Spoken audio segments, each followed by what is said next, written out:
week's Parsha, we read of the family united in Mitzrayim, finally all together, living in peace and harmony with each other. And of course, it's this unity that's going to lead to the formation of the Jewish people. In Sefer Shemot, we're going to move from a family to a people.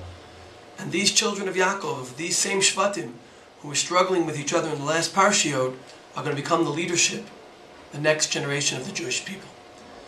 If we take a look at Yaakov's brachot, where he identifies in each of them their characteristics, their future potential, it's not surprising that Yosef stands out.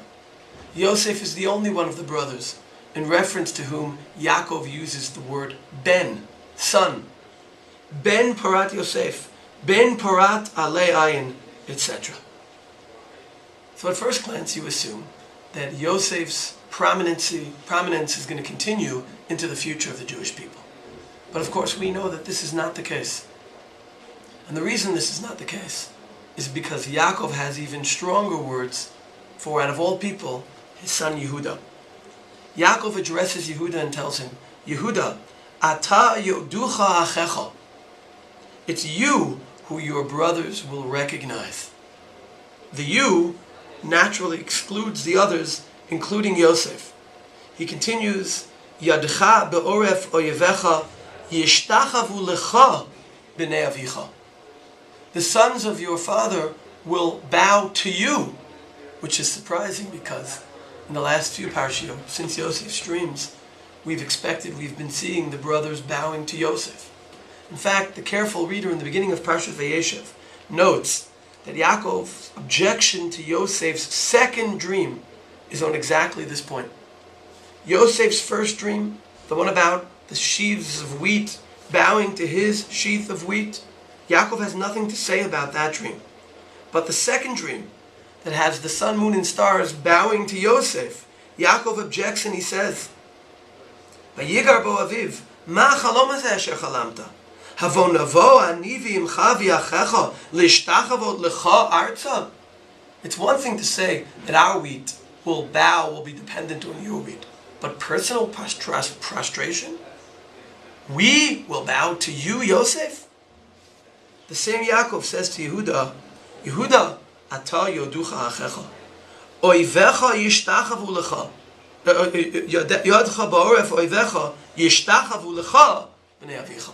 They won't bow to Yosef, but they will bow to you. Yaakov goes on to describe Yehuda's future role as a leader. Lo yasur shevet mi Yehuda umichokek mi bein raglav. And of course we know that it is Yehuda, his descendants, who take over the eternal Malchut Yisrael. Why? How could this be? We saw what Yehuda did in Parshat Vayechi, his role in the sale of Yosef. The answer, of course, comes from the pasuk in between. Gur Aryeh Yehuda, mitereth b'ni alita. These words are somewhat cryptic, but one thing we see for sure here. Yehuda had an aliyah. Yehuda had a yerida, but as a yerida letzorach aliyah. We read after the sale of Yosef, Vayered Yehuda me'etechav.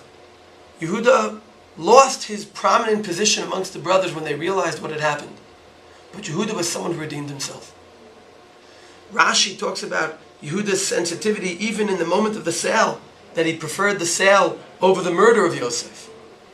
Beyond that, we see the role Yehuda plays in admitting his fault to Tamar when she is about to be burned for her relationship with him.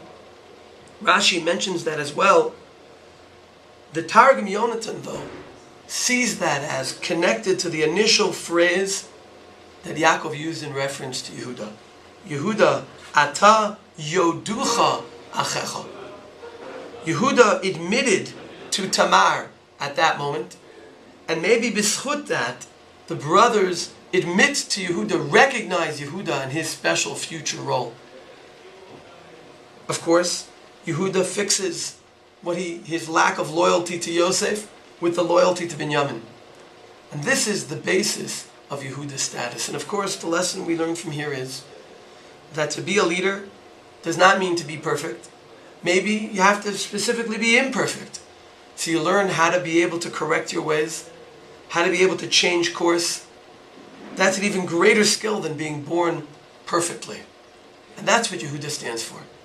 The Targum Yonason has a very poignant Targum on the pasuk of Yehuda Ataya Ducha Achecha, and he writes, Odita al Vda Tamar, you recognized, and they recognize you because of what you did in admitting to Tamar.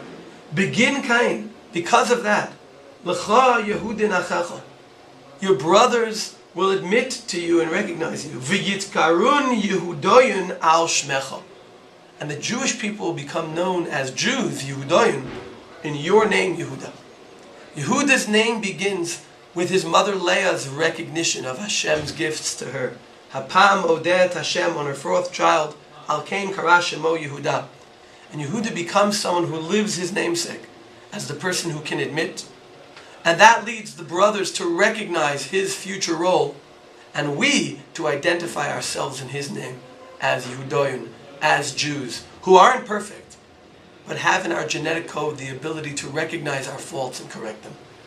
May we learn from Yehuda how leadership potential hinges on that ability to change course and admit mistakes, so that we too can realize the leadership potential and general potential we have as well. Shabbat Shalom.